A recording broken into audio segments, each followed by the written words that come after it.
अस्सलाम वालेकुम साथियों, कैसे हो आप लोग। उम्मीद करता हूँ सब लोग खैरियत से होंगे। आज मैं आप लोगों के साथ हुरूप पे चर्चा करने वाला हूँ। आप लोगों को पता है कि जो लोग कंपनी या कफील के पास से भाग के चले जाते हैं उसके ऊपर हुरूप लगता है। जब वो भाग करके दूसरे किसी जगह पे काम करने लग जाते हैं, एब्सेंट फ्रॉम वर्क होता है, तो कफील या कंपनी अपनी सेफ्टी के लिए उसके ऊपर हुरूप लगा देता है, पुलिस में कंप्लेन कर देता है कि ये बंदा हमारे पास से भाग गया है। अगर इसके बाद से अगर उसका कुछ होता है तो उसका जिम्मेवार हम नहीं है। इसी को हुरूप कहते हैं, एब्सेंट फ्रॉम वर्क। लेकिन आपको पता है कि सऊदी लेबर लॉ में हमेशा बदलाव किया जाता है, बदलाव होता रहता है। और सऊदी लेबर लॉ में ये बताया गया है कि अगर कोई बंदा कंपनी में काम करता है और उसका कंपनी के साथ वर्क कॉन्ट्रैक्ट होता है, उस वर्क कॉन्ट्रैक्ट में उसका सैलरी, ओवर टाइम और बहुत सारी जो फैसिलिटी कंपनी की तरफ से दी जाती है, उस वर्क कॉन्ट्रैक्ट में सारा चीज मेंशन होता है।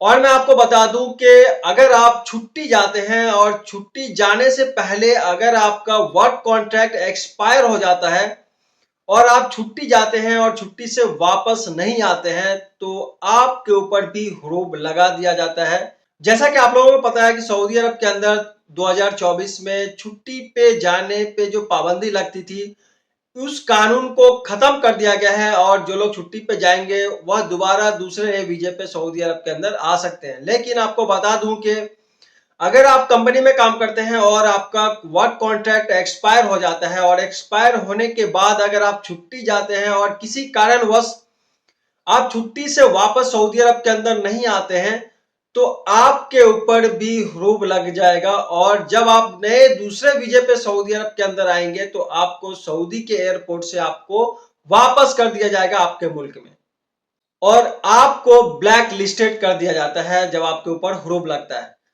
तो आप लोगों को बता दूं कि जो लोग भी कंपनी में काम करते हैं तो अपना वर्क कॉन्ट्रैक्ट को हमेशा चेक करते रहिए कि आपका वर्क कॉन्ट्रैक्ट एक्सपायर तो नहीं हो गया है। अगर आपका वर्क कॉन्ट्रैक्ट एक्सपायर हो गया है तो आप कंपनी से बात करके अपना वर्क कॉन्ट्रैक्ट को रिन्यूअल करवाते रहें। और इस बात का ख्याल रखें कि अगर आप छुट्टी जाते हैं तो आप अपना वर्क कॉन्ट्रैक्ट को चेक कर ही लें। अगर आपका वर्क कॉन्ट्रैक्ट एक्सपायर होता है उस वक्त पे, तो आप उस वर्क कॉन्ट्रैक्ट को रिन्यूअल करवाने के बाद ही छुट्टी जाए। और मान लीजिए कि छुट्टी गए और किसी कारणवश आप छुट्टी से वापस नहीं आते हैं, तो आपके ऊपर हुरूप नहीं लगेगा। पाकिस्तान की सरकार ने अपने 50,000 नागरिकों का पासपोर्ट रद्द कर दिया है। इसका कारण यह है कि पाकिस्तानी लोग दूसरे मुल्क में जाकर के भीख मांगने का काम करते हैं और उन लोगों को पकड़ पकड़ के पाकिस्तान में डिपोर्ट कर दिया जाता है, जिसकी वजह से पाकिस्तान सरकार ने अपने 50,000 नागरिकों का पासपोर्ट को रद्द कर दिया है। और अगली और बड़ी अपडेट सऊदी मरूर के तरफ से जारी की गई है और इसमें यह बताया गया है कि सऊदी अरब के तमाम इलाकों में, तमाम शहरों में हैंडीकैप पार्किंग होता है, जहां पे सिर्फ और सिर्फ हैंडीकैप लोग ही पार्किंग करते हैं अपनी गाड़ी को। लेकिन बहुत सारी जगह पे ऐसा देखा जाता है कि लोग हैंडीकैप पार्किंग की जगह पे पार्क कर देते हैं। उसे ऐसा लगता है कि 2 मिनट 5 मिनट के लिए कोई दिक्कत नहीं होगा, लेकिन उसी 2 मिनट 5 मिनट पे अगर सिक्योरिटी वाला कोई आ जाता है, कोई पुलिस आ जाता है, तो आपके ऊपर लंबा चौड़ा फाइन हो सकता है।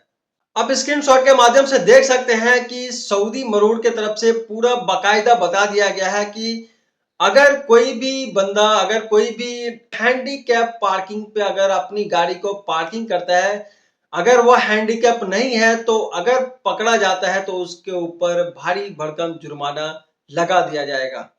अगली update Saudi ministry of interior की तरफ से जारी की गई है और इसमें बताया गया है कि पिछले एक हफ्ते के अंदर सऊदी अरब के अलग अलग इलाकों से 20,749 गैर मुल्की लोगों को गिरफ्तार किया गया है। इसकी गिरफ्तारी का कारण यह है कि ये लोग इलीगल तरीके से सऊदी अरब के अंदर रह रहे थे। इकामा कानून की खिलाफ वर्जी के लिए, यानी जिन लोगों के पास इकामा नहीं था या फिर उसका इकामा एक्सपायर हो गया था, तो ऐसे 13,871 लोगों को गिरफ्तार किया गया है। और इसी तरीके से बॉर्डर पार करके सऊदी अरब के अंदर इलीगल तरीके से जो रह रहे थे, ऐसे 3,517 लोगों को गिरफ्तार किया गया है। जबकि सऊदी लेबर लॉ की खिलाफ वर्जी के लिए 3,361 लोगों को गिरफ्तार किया गया है। और इसमें यह भी बताया गया है कि इस हफ्ते के अंदर 10,024 लोगों को डिपोर्ट कर दिया गया है उसके मुल्क में।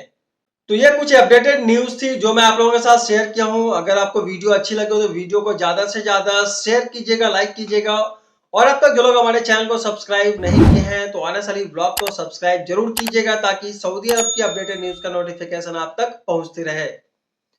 तब तक खुश रहिए, स्वस्थ रहिए, दीजिए मुझे इजाजत। फिर मिलते हैं अगली खबरों के साथ। अल्लाह हाफिज।